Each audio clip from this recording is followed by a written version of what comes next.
बिस्मिल्लाहिर्रहमानिर्रहीम। शुरू करती हूँ अल्लाह के नाम से जो बड़ा मेहरबान निहायत रहम करने वाला है। तो आइए सुनते हैं आज की वीडियो में एक गरीब मेहनतकश और एक गधे की कहानी। किसी गांव में एक गरीब मेहनतकश रहा करता था जो अपने गधे पर मशकें लाद कर लोगों के घरों में पानी पहुंचाता और उनसे अपनी मेहनत और इस मुशक्क़त का मुआवजा वसूल करता। सब उसे माशकी कहते थे, जो इस काम से अपना और अपने बच्चों का पेट बमुश्किल ही भरता था, लेकिन कोई दूसरा ज़रिया माश उसकी समझ में नहीं आता था, इसलिए बरसों से यही काम किए जा रहा था। एक तरफ ये माश की सुबह से दिन ढलने तक ये काम करते हुए थक जाता, तो दूसरी तरफ उसका गधा भी पानी से भरी हुई मशकें ढोते ढोते निडाल हो जाता।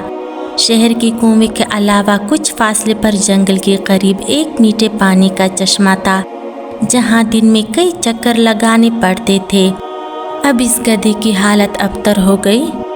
अक्सर उसे खाने को पेट भरकर कुछ ना मिलता और बहुत ज़्यादा काम करना पड़ता।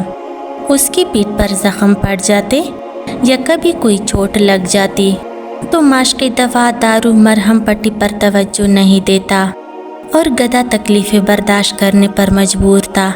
वो भी ज़ुबान इन हालात से तंग आकर हर वक्त अपनी मौत की आरज़ू करने लगा। एक दिन इस गधे को शाही अस्तबल के दारोगा ने देखा तो उसे इस गधे पर बड़ा रहम आया।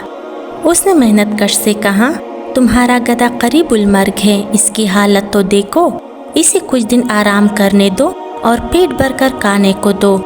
माशकी ने मुअद्दबाना अंदाज इख्तियार करते हुए अर्ज़ किया, हुजूर, गधे को क्या खाने के लिए दूं? मुझे खुद रोटियों के लाले पड़े हैं। दिन रात मेहनत करने के बावजूद बाल बच्चों को 2 वक्त पेट भरकर खाना नहीं खिला पाता। ये सुनकर दारोगा को तरस आया और कहने लगा, मियाँ माशकी, तुम चंद रोज़ के लिए अपने गधे को मेरे हवाले कर दो, मैं इसे शाही अस्तबल में रखूँगा। वो तरोताज़ा खास चन्ने और जोगा दाना खाकर कुछ दिनों में मोटा और ताज़ा हो जाएगा। माशकी ये सुनकर खुश हो गया और अपना मरील गधा उसके सपुर्द कर दिया। दारोगा ने उसे लेकर शाही अस्तबल में बांधा। वहाँ जाकर गधे की आंखें हैरत से फटी की फटी रह गई। हर तरफ तुर्की और अरबियुल नस्ल घोड़े निहायत कीमती साजो सामान के साथ अपने अपने तान पर बंधे हुए थे। हर घोड़ा खूब मोटा ताज़ा था और उनकी खाल आईने की तरह चमक रही थी। 4-4 आदमी एक एक घोड़े की खिदमत में लगे हुए थे। कोई मालिश कर रहा था, कोई दाना खिला रहा था, कोई पीठ पर मोहब्बत से दबकियाँ देने में मसरूफ़ था। फिर गधे ने ये भी देखा कि घोड़ों के तान निहायत साफ सुथरे हैं, लेद का नामो निशान ही नहीं है। लोहे की बड़ी बड़ी नांदों में हरी हरी घास जो और चन्ना भीगा हुआ है। ये देखकर गधे ने अपनी धूतनी उठाई और खुदा से फरियाद की, या इलाही, ये क्या तमाशा है।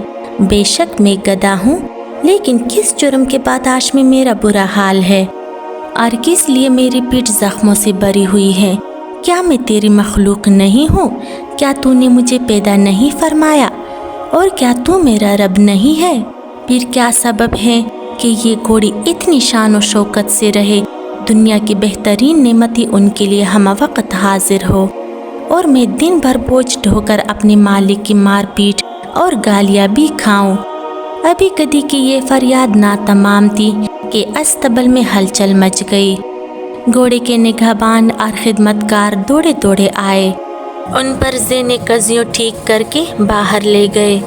इतने में तबले जंग बजने लगा। मालूम हुआ गांव में एक बड़ी गिरोह से जंग चढ़ गई है और उनसे निमटने के लिए फौजी घोड़ों पर सवार होकर गए हैं। शाम के वक्त घोड़े मैदान जंग से इस हाल में वापस आए कि उनके जिस्म जख्मों से चूर और लहू में रंगीन थे। बाज़ घोड़ों के बदन तीरों से चलनी हो रहे थे और तीर अभी तक उनके जिस्मों में गड़े थे। अपने तान पर वापस जाते ही तमाम घोड़े लंबे लंबे लेट गए और उनके पैर मजबूत रस्सों से बांधकर नाल बंद कतारों में खड़े हो गए। फिर घोड़ों के बदन में बेबस तीर खींचकर निकाले जाने लगे जो ही कोई तीर बाहर आता, घोड़े के बदन से खून का फुहारा बुलंद होता। जब कदी ने ये तमाशा देखा तो मारे हेबत की रूह खींचकर हलक में आ गई। बदन का एक एक रोंगटा कांपने लगा। खुदा से अर्ज की कि मुझे माफ़ कर दे, मैंने अपनी जहालत और बेखबरी से तेरे हुजूर में गुस्ताखी की। मैं अपने इसी हाल में खुश और मुतमईन हूँ। मैं ऐसी शान व शौकत और ऐसे क्रोफर से बाज आया जिसमें बदन जख्मों से चूर चूर हो और खून पानी की तरह बहे। सच है कि मैं इनसे बेहतर हूँ। मार खाता हूँ, तीर तो जिस्म पे वस्त नहीं होते। डंडे पड़ने से मेरी हड्डियाँ दर्द करती हैं, लेकिन भागती हुई ऐसे नहीं गिरता कि हड्डियाँ चूर चूर हो जाए। अक्सर मेरी खाल कट पड़ जाती है, लेकिन ऐसा तो नहीं होता जो इन घोड़ों के साथ हुआ है। मेरा मालिक दिन ढलने पर मुझे कोने में छोड़कर जैसे भूल जाता है और मैं अपनी मर्जी से अपनी जगह पर घूम फिर लेता हूँ।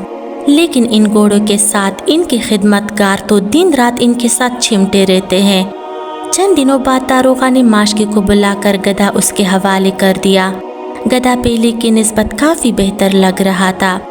उसके मालिक ने सोचा इसका सबब अच्छी खुराक और आराम और सुकून है, मगर गधा जानता था कि अस्तबल में रहकर उसे जिन नेमतों के साथ अपनी हैसियत और मकाम का जो एहसास हुआ है वो ये सब देखने से पहले कभी नहीं हुआ था। गधा ये समझ चुका था कि जो जहाँ है वही आफियत और चैन से है और हर चीज़ की आरज़ू नहीं करनी चाहिए। तो प्यारे दोस्तों, इस कहानी से हमें ये सबक मिलता है कि इंसान जिस हाल में हो वो उसी हाल में ही खुश रहना चाहिए, उसी हाल में ही अल्लाह का शुक्र अदा करना चाहिए। कभी भी अपना मुआवजा दूसरों से नहीं करना चाहिए, क्योंकि अल्लाह ताला ने इंसान को जिस हालत में रखा होता है उसी हालत में ही उसकी भलाई और बेहतरी होती है। आज की वीडियो में बस इतना ही। मुझे दीजिए इजाज़त, मिलते हैं नेक्स्ट वीडियो में। तब तक के लिए अल्लाह हाफिज़।